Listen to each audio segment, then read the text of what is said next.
Trolling করার মতো অনেক বিষয় আছে। টিকটকারদের নিয়ে ট্রলিং করুন, দুর্নীতিবাজদের নিয়ে ট্রলিং করুন, আমাদেরকে নিয়ে আপনাদের ট্রলিং করার অধিকার কেউ দেয়নি।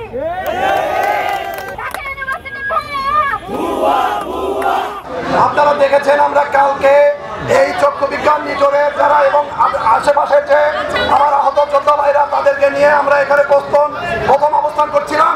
সেখান থেকে আমরা রাস্তায়ও গিয়েছি, রাস্তা বন্ধ করেছি। কালকে দেখেছেন সেই বিভিন্ন অনাকাঙ্ক্ষিত ঘটনাও ঘটেছে, সারা রাত রাস্তায় ছিলাম। সকালবেলা আমরা যখন শ্যামলীর মোড়টাকেও আটকিয়েছিলাম, সেই এত বড় রাস্তা বন্ধ হয়ে যাওয়ার পরেও আমরা কোনো সাড়া পাইনি। সুতরাং আমরা বারবার রাস্তায় যাব না। আমরা এখন যাদের সরকার তরফ থেকে এমআইএস হয়েছে, যারা আমরা প্রকৃত যোদ্ধা, এই যোদ্ধাদের নিয়ে আমরা এখন আমাদের রাষ্ট্রের প্রধান ডক্টর ইউনূস স্যারের বাসভবনের অভিমুখে যাব। আপনারা সুশৃঙ্খলভাবে থাকবেন এবং আপনাদের হয়ে আপনারা সবাই কথা বলবেন। আপনাদের সম্মুখে এসে আমরা আশা করি তারা একটা দিক নির্দেশনা দিবেন এবং সেই ভিত্তিতে আমরা আবার বাসায় ফিরে আসবো।